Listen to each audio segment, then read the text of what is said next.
Please be with us. Thank you.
Hello all. As we keep waiting,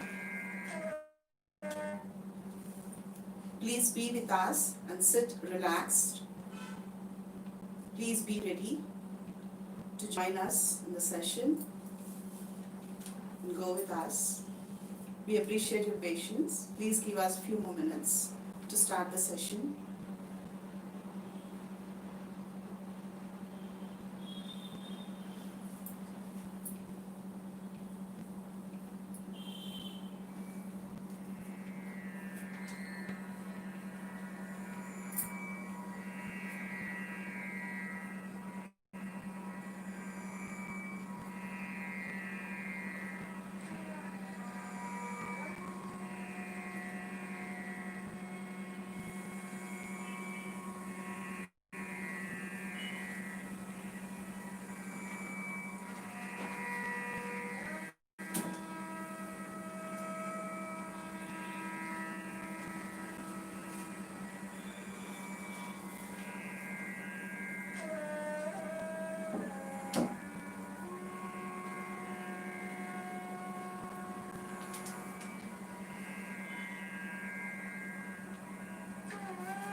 Hello all.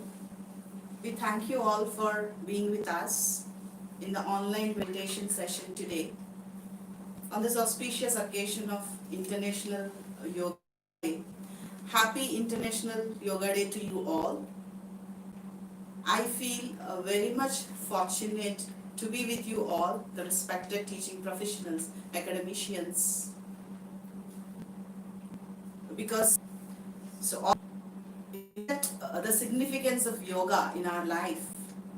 From ancient times around the world, there have been many gurus who bestowed the principles of human life and yoga, the divinity inside, on their disciples. For example, I can remember the great Indian king Shivaji Maharaj, who was trained by Sri Guru Ramdas Swami. Guru Ramdas Swami not only guided in becoming Shivaji, Maharaj, a great warrior, a great personality, who stood as a sheer example for power, strength, and effective administration. Not only for that, but also Shivaji Maharaj stands for a spiritual personality, a very humane personality. So, those days, the guru-disciple relationship was so strong and the bonding used to be for a lifelong time. It was not for 1 year or 2 years. And the disciples used to have a very deep respect in their heart to their gurus. So any stage of their life, in any phase, whenever they are faced with some challenge, they used to approach the guru, and the guru was readily supporting the disciple to face the challenge, making them capable of it. Now the current teacher-student system that we see in the society is a transformed version of the ancient guru-disciple system. Over the years, generation to generation, it got transformed in terms of the physical infrastructure, in terms of teaching methodologies, and the different subjects being covered by the teacher. And now we can see the current teacher-student relationship. But in terms of the values, ethics, and the kind of deep respect the students used to have in those days, we see a decrease in that. And also in the humility of the students, we see a slow decrease in that. Let us try to understand what had happened in the transformation phase that led to the current situation. If we look at the latest developments in science and technology and the easy access to internet, students are able to access any complex concept of any subject that they have with a single click.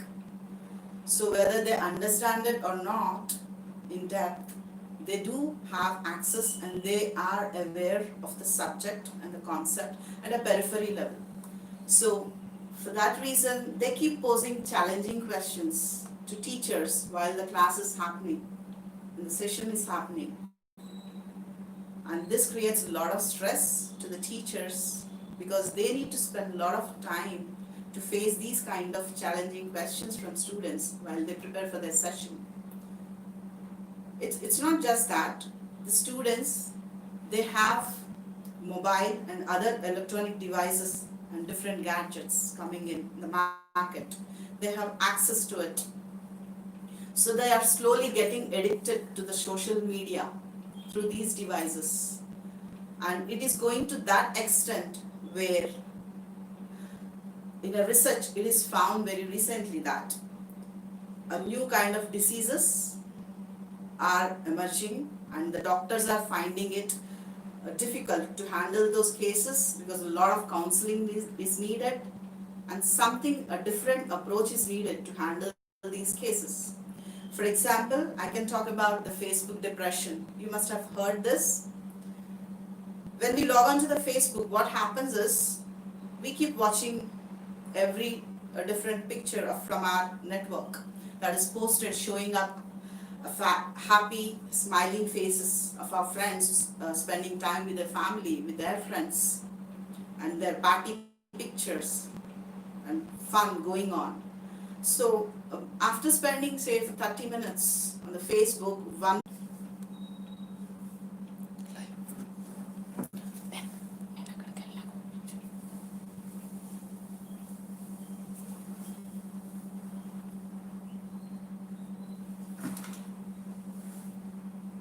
sorry for the interruption. There was a technical glitch. We need to resolve that. I'm sorry again for that. So we were talking about the kind of challenges being faced by the teachers with the current generation of students, be it primary school or a secondary school or higher education. Even the professors are facing such kind of challenges. So irrespective of the age group, we are handling, irrespective of the subject, the stress is the same, the pressure is the same, and the expectations set up on the academicians are the same. And in addition to this, there is a relaxation over year on year. You can see, because of different reasons, the guidelines for disciplining the students are being relaxed over years, and it's no longer like the previous years. You can see that. And also from the government policies, the education policies, they're changing over the years as well. So a teacher needs to update themselves, himself or herself, to adjust their teaching style, adopt a new style, and it consumes a lot of time. We know that.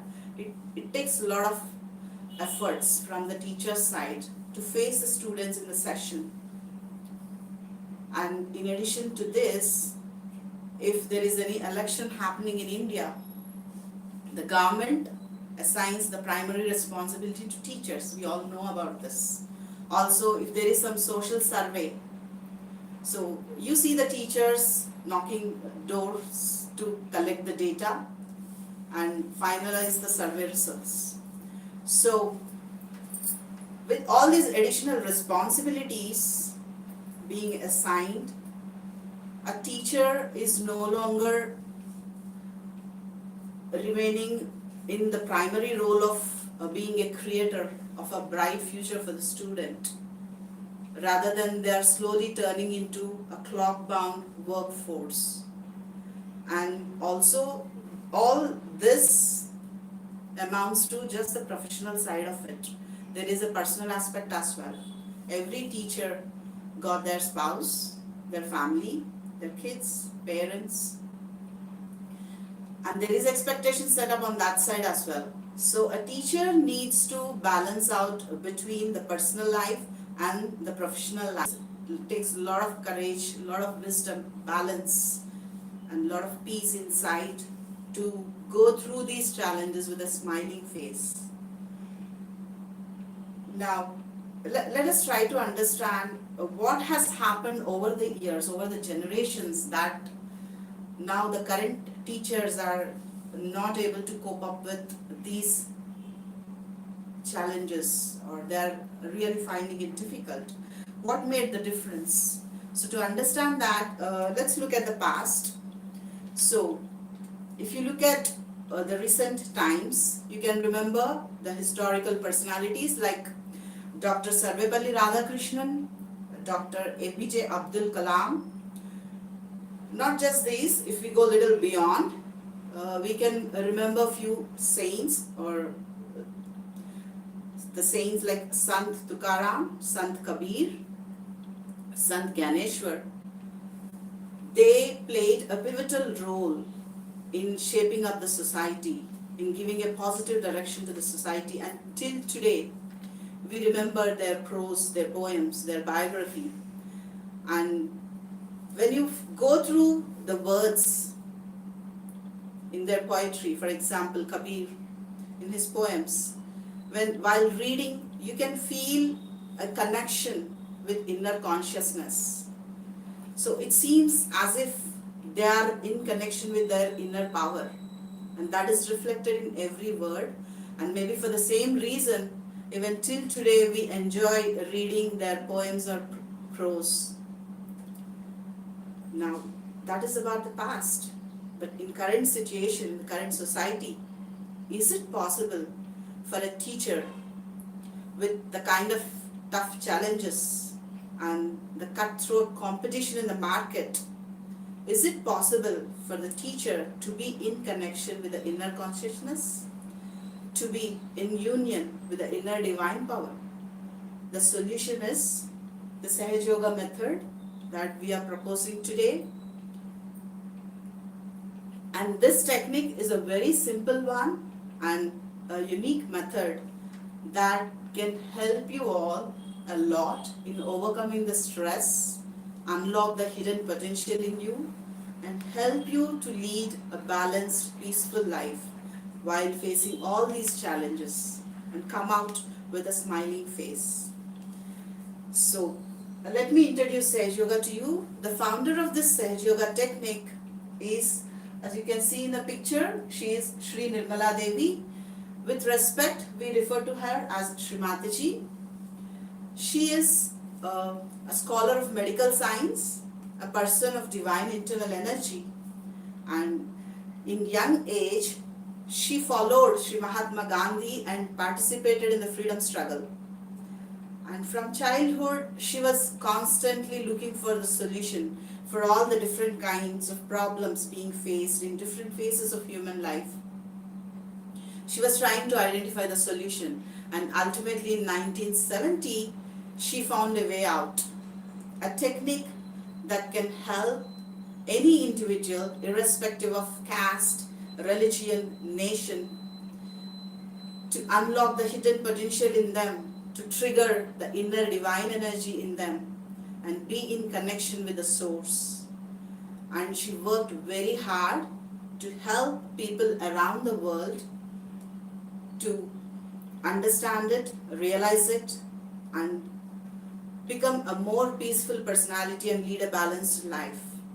Because of her efforts and hard work, currently in more than 140 plus countries, people are practicing this. And the government in different countries recognized her efforts. And she got nominated twice for Nobel Peace Prize. Her technique is a very simple one, and this environment for both teachers as well as students to understand the concepts and imbibe them and perform really well in their roles. And following the same framework given by her, following the same guidelines, there are different schools set up around the world. I can name a few just for reference. The International Sahaj Public School in Himachal Pradesh, and the one in Jaipur in India, and another one in Rome in Italy. So here the students and teachers practice that. The students who come out of the schools after finishing the schooling, there are unprecedented changes in their personality, and they are excelling in whatever field they had chosen for their career. So with the same inspiration, we are working with all the teachers in India and the students as well to help them overcome the stress. With the same objective, we are conducting these kind of sessions. Now let us try to understand what is Sahaja Yoga and how does it exactly help any individual to overcome the stress, to remain in balance. Let me show you the chart here and let me take you through the details of this. So to understand this, whatever is showing up here, let us look at the evolutionary process. So in our journey in the evolutionary process, we started and it starts splitting and turns to a multicellular organism, and then a complex living being emerges out, and then later on it turns to a human being, which is the current stage we are in. Human being is the best composition of the Creator. The reason is the Creator's powers could be best reflected in the day-to-day life of a human being. Now the craft within the human being is depicted here. You can see that there are 3 straight lines shown, and there are some flower kind of structures in the chart here. So if you look at this, this is the autonomous nervous system, and the blue color line on the left side is named as left sympathetic nervous system, and the yellow color line on the right side is named as right sympathetic nervous system, and the white color one in the center showing up here is named as the parasympathetic nervous system in medical science. In Ayurvedic scriptures, the same are called as nadis. So the left side one is called Ida Nadi, and the right side one is called Pingala Nadi, and the center one is called Sushumna Nadi. And if you look at the bottom of this central channel, there is a triangular bone, and this is called as sacrum bone. So in ancient times, Greeks named it as sacrum bone, and the word sacrum comes from the root word sacred. They must be knowing the significance of it. Who knows? So this bone is named as sacrum bone because the energy residing in it, and this is in spiral form and in dormant state, and because kundal. Kundal stands for spiral. So in Hindu religion and in Ayurvedic scriptures, this is named as Kundalini energy. The same is called as Burak in Islam and Holy Ghost in Christianity. So the naming convention is different, but the energy, the divinity that we all worship is the same. It's the same energy that we through the spinal cord and pierces through the junction points of nerves. The flower kind of structures you are seeing here are the plexus in medical science, and these are the junction point of nerves. And when this Kundalini energy pierces these different energy centers and reaches the top of our head here on the fontanel bone area, that's when we start feeling a little coolness or a kind of warmth or little heat coming out or some tingling sensation on the palms as well as on top of the head. So these sensations you are able to experience. The nerves are responsible for the different kind of sensations that we feel. So this energy when touches the top, that's when our inner divine energy is getting united with the all-pervading energy. Actually, yoga literally means union of two objects. Here, the yoga is the union of the inner energy called Kundalini and the all-pervading energy, and the yoga is happening here. And this technique is named as Sahaja Yoga. Let me give you the meaning of Sahaja as well. Saha stands for along with us. Ja stands for born. So Sahaja Yoga is the union of the energy which is born with us with the all-pervading energy, and this is the connection point. Now, let me talk a little more about these channels, how they influence or how they help us in our day-to-day life, and also explain a little more about the energy centers, which can be very much beneficial if we meditate on a regular basis every day. So these channels, as I mentioned earlier, the left channel, right channel, and central channel have significance in our life in the sense the left channel operates on our emotions, and the right channel, the left channel represents our past, and the right channel represents our when we are in present, we are in silence. That's when we grow inside. So this Kundalini energy, when she pierces up, I'm referring to the Kundalini as she here in a feminine form. The reason is Kundalini takes care of us, takes care of an individual. So with respect, we refer to her as mother, and we are treating her in feminine form. So when she rises up along the spinal cord and reaches here, she takes our attention away from past, away from future, pulls it into the present, and we go beyond thoughts here on top of her head. That's when we attain the state called thoughtlessness awareness, nirvicharita. And to attain this state, in ancient times, the sages used to sacrifice their family, used to sacrifice everything they have, property, wealth, and they used to go to a forest, sit under a tree, meditating upon God. So that state is currently possible for us in modern age through this Sahaja Yoga technique. And in this state, you are the best person possible. You can excel in anything that you try. You can perform the best. Now, once the Kundalini got awakened, pierce through all the energy centers, she starts cleansing these energy centers because she's so sacred. So once these energy centers are cleansed, they can regulate the function energy centers.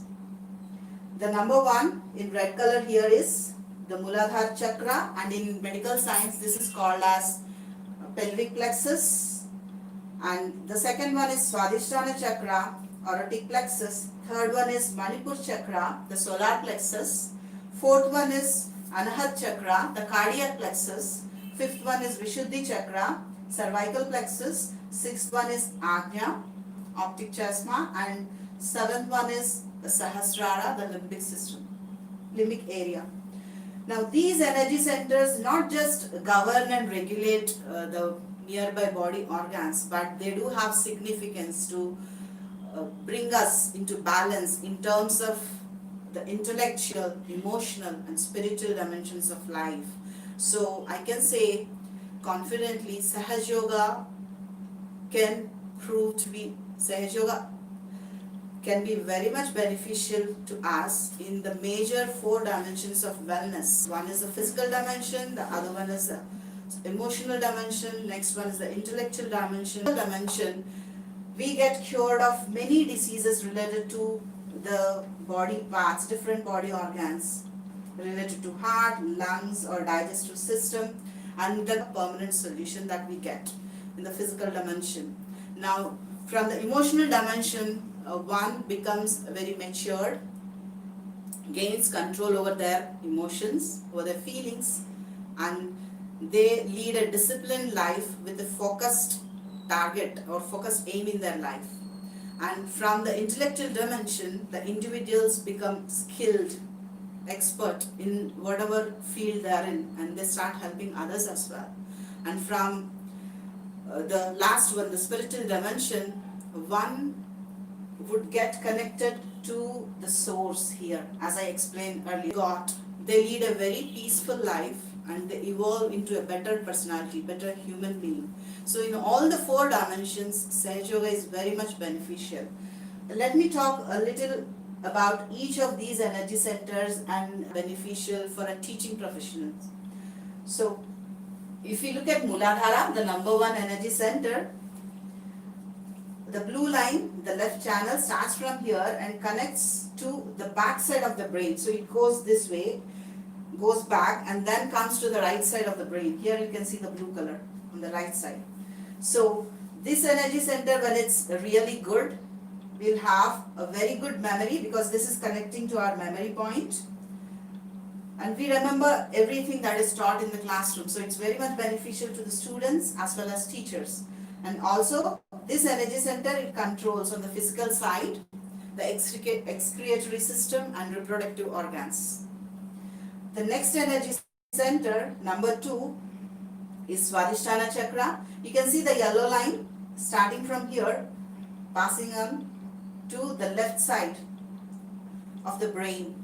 So the calculations that happen in the brain, those are controlled here by this energy center. So this energy center is responsible for our creativity, new ideas, new concepts. And if this is really good, if we focus on this energy center in our meditation on a day-to-day basis, we become expert in whatever art, whatever field we try. It could be dance or singing or painting, anything. So for the teachers, this is really helpful to adopt or to think about new ideas on how to approach the students in their sessions, how to imbibe, how to get them know different complex concepts in the subject. So both these energy centers 1 and 2, if the students are made to practice the meditation on a regular basis, they can see a really good results in the academics. Let me, on the physical side, this energy center governs the functioning of the kidneys, spleen, the liver and part of the digestive system as well. So we can get rid of different diseases like diabetes and jaundice, liver related diseases as well if we meditate on this energy center. And the third energy center here, Manipur, chakra. Let me talk about it little.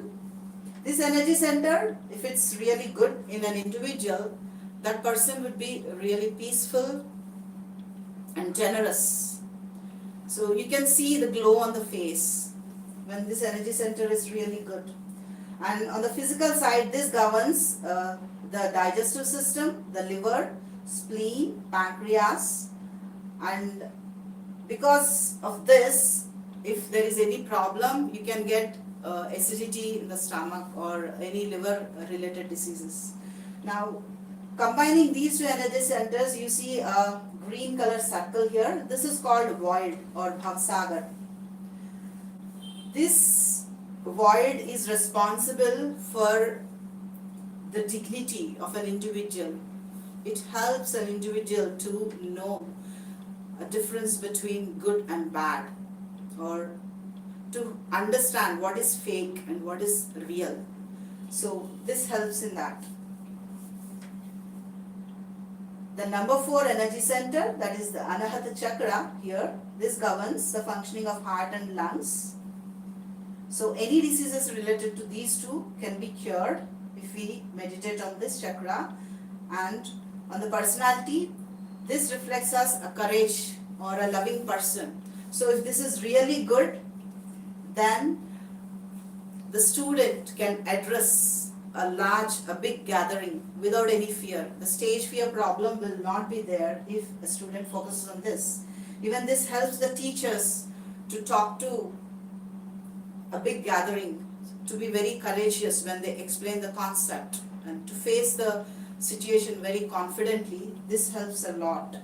Let's move on to the next energy center, Vishuddhi Chakra. Vishuddhi Chakra is also called as cervical plexus, as I mentioned earlier. This is responsible for a communication, and this takes care of the internal parts of the ears, nose and throat. And if this is really good, then we can convince anybody. The diplomatic conversations can happen and our communication will be really sweet.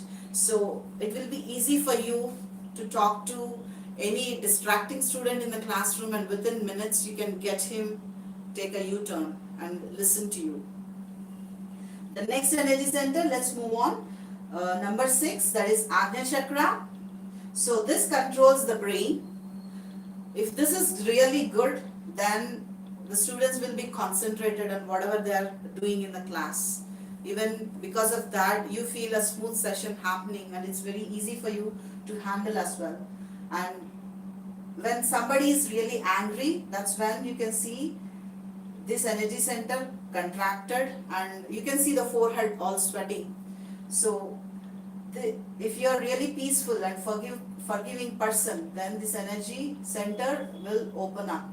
So one will develop the quality of forgiveness by regular practice of this meditation and by focusing on this energy center. Let's move on to the next energy center, that is Sahasrara Chakra. And when this Sahasrara Chakra is good, one becomes an integrated personality. You know the meaning of integrated personality. You can see these days the kind of conflicts between different sects in the society, different groups in the society. It could be Hindu versus Muslim. It could be between religions or between nations. All these conflicts are arising because of lack of integration. So when you are integrated, you see the whole world as a one single family, the Vasudhaiva Kutumbakam. So you actually feel it and you live in that, and you live in harmony with the nature when this energy center is good. So by regular practice of meditation and focusing on these energy centers, and by encouraging your students to practice the meditation, we can get a lot of benefit. I'd like to take you through an experiment, a practical session, wherein you can execute certain steps. I will explain the logic before getting awakened, and you feel the kind of sensations that I mentioned earlier. So keep an open mind like a scientist doing an experiment, and of course there are no side effects because we are the living proof. We have been practicing the meditation from a long time. We can support you. So be with an open mind, and for now consider this as a hypothetical concept and execute the steps with us. Let me show you the steps with eyes open. Later on you can close your eyes and execute the steps with me. Before we talk about the practical session, let me give you certain precautions. Sit in comfortable posture, whether you're sitting on the ground or sitting in a chair. Sit relaxed, be alert. If you're wearing specs, then put them aside. In case you're wearing any footwear, keep them aside so that your legs are in touch with the ground. In this meditation system, we take support from the nature, so it would be always good to be in touch with the ground. The steps with eyes open and listen to the logic as well behind every step. Step 1, we keep our left hand to the front, open like this, and right hand to the ground. If you are sitting on the ground, you can touch the ground. Otherwise, you can keep your right hand pointing to the ground like this. In step 1, we take the prayer, Mother, please cleanse my left channel. We focus on the left hand and focus on top of our head during this step. So this helps us to overcome the thoughts related to our past. This helps us to focus inside. In step 2, and take the left hand towards the sky. Keep it pointing to the sky. We take a prayer here. Mother, please cleanse my right channel. So here our focus should be on the right channel and on top of our head. In step 3, we keep both the hands open in front of us and take our right hand to the left side of our heart. We focus on our heartbeat here, and with complete respect, we say to ourselves, I'm not this body, I'm not this mind, I'm the spirit. Let me explain you a little about the logic here. So as I mentioned earlier, in our evolutionary process, we have been cycle of birth and death keeps repeating. But there is something that remains constant. There is one thing that remains constant, and that is spirit. And you can see the spirit here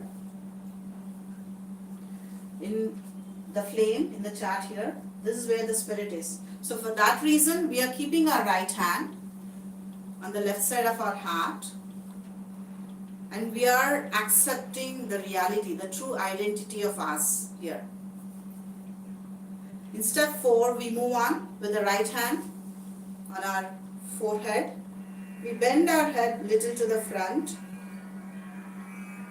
We take the prayer here. Mother, I forgive all. I forgive myself. Please forgive me. As I mentioned earlier, this Ajna Chakra is on the front, at the forehead here, where we put our bindi. And when we forgive all, this energy center opens up. Actually, this is a narrow passage for the Kundalini to raise up. So in order to get this open, we are saying this affirmation. And from heart, just for a few seconds or for a minute, really forgive everyone. They must have done a big damage to you, or the mistake must be on their end. You are innocent, but still forgive them for a few minutes to have the benefit of experiencing the fingers aside. And with the palm, we press the fontanel bone area. We rotate here in clockwise direction.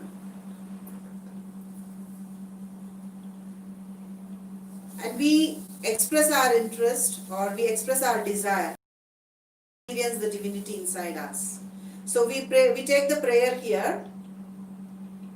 Mother, please bless me with self-realization.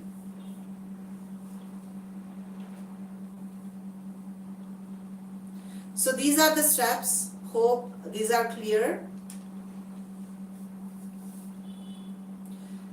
Let's get ready for the session, practical session. Let's execute the steps now. Before we go for executing the steps, let's focus on our breathing. Let's observe the air that we breathe in, the air that we breathe out.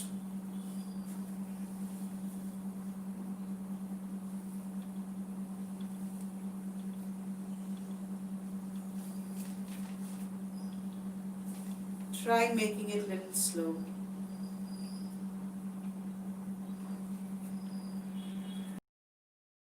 Then slowly close your eyes.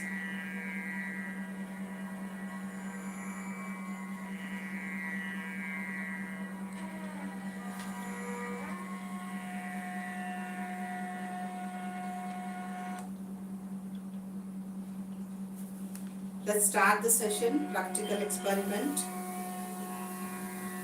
Let's step 1. Left hand to the front, right hand towards the ground.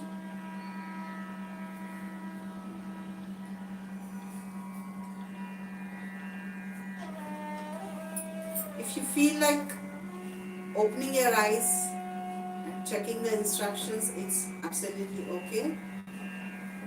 Later on you can close your eyes. Try to focus on top of your head and on the left hand.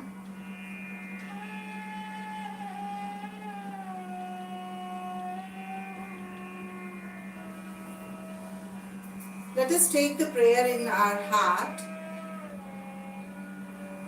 Mother, please cleanse my left channel. Here we are taking the support from Mother Earth.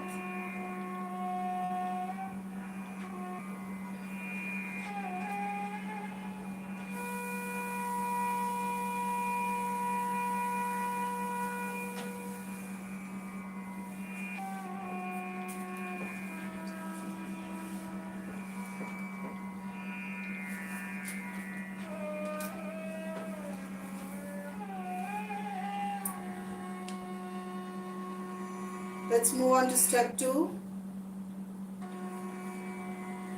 Right hand to the front, left hand towards the sky. Here we take support from the sky element, the ether.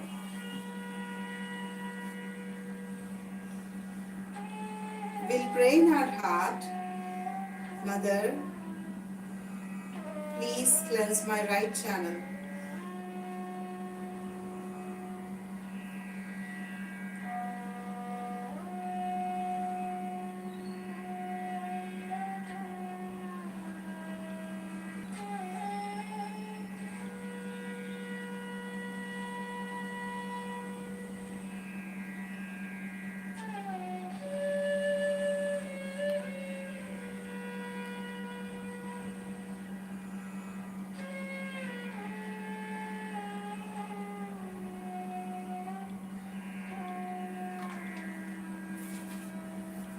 Let's move on to step 3.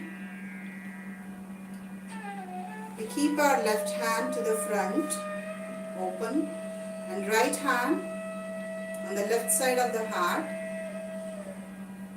And focus on the heartbeat.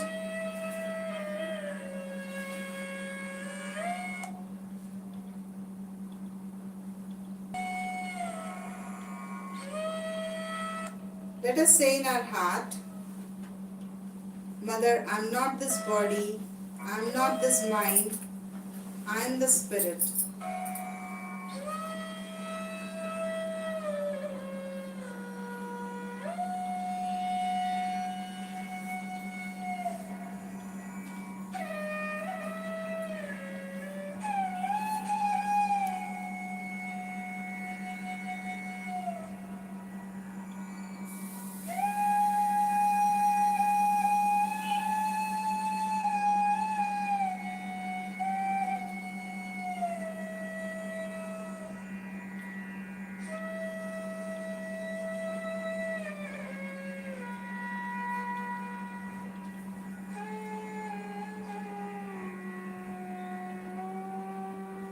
Let's move on to step 4.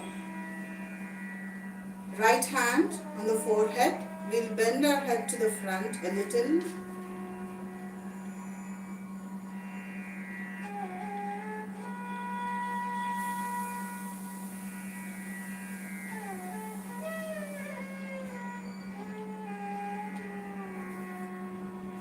Let us pray in our heart. Mother, I forgive all. I forgive myself. Please forgive me.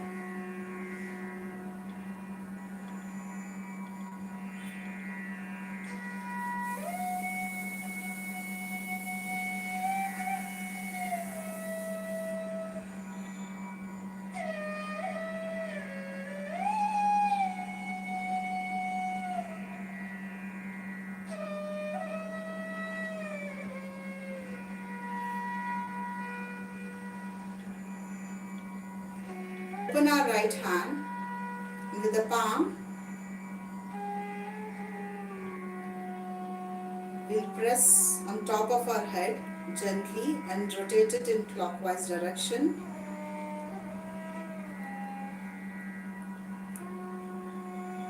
We need to rotate the skin and not the hair here. So let the skin move a little. Apply little pressure.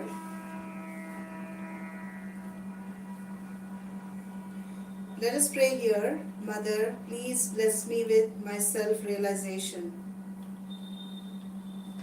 Let me repeat. Mother, please bless me with my self-realization.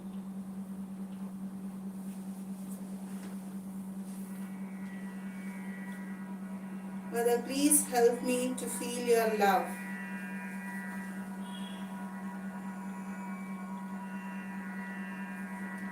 Take your hand little up, 1 or 2 inches above. Keep your eyes closed still.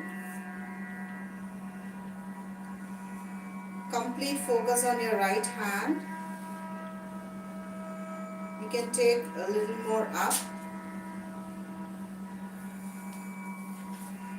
You can move your right hand to the right or to the left or to the front or to the back a little. And try to observe whatever is happening over there on top of your head with closed eyes. Now let's put our right hand back on our lap and left hand on top of our head. We'll press gently over there and lift our left hand up on top, 1 or 2 inches above the head. Now we'll try observing with our left hand whatever is happening there. Similar to the right hand, you can move your left hand to the right or to the left. Try to feel what is happening. Let's bring our left hand back on our lap or to the front.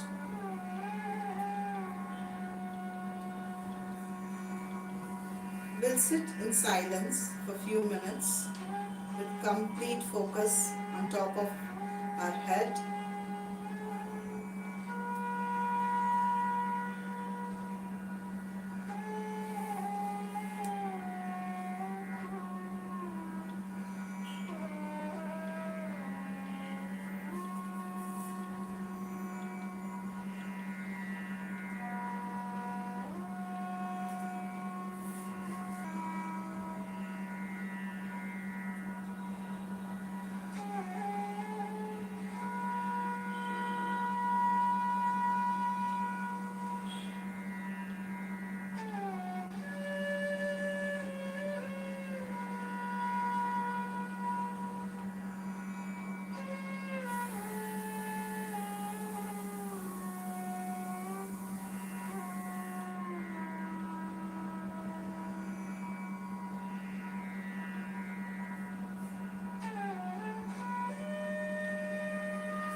Let us join our hands. Let us thank God for this wonderful meditation session today. And let us thank God for letting us experience the love, the pure love. You can open your eyes slowly. So the state you have experienced, it depends on physical health and mental health. So few people can feel cool, while some must have felt little heat coming out when you have checked either with your right hand or with your left hand. Or few must have felt something going round and round on top. So it depends on the individuals and on the stage in their evolution.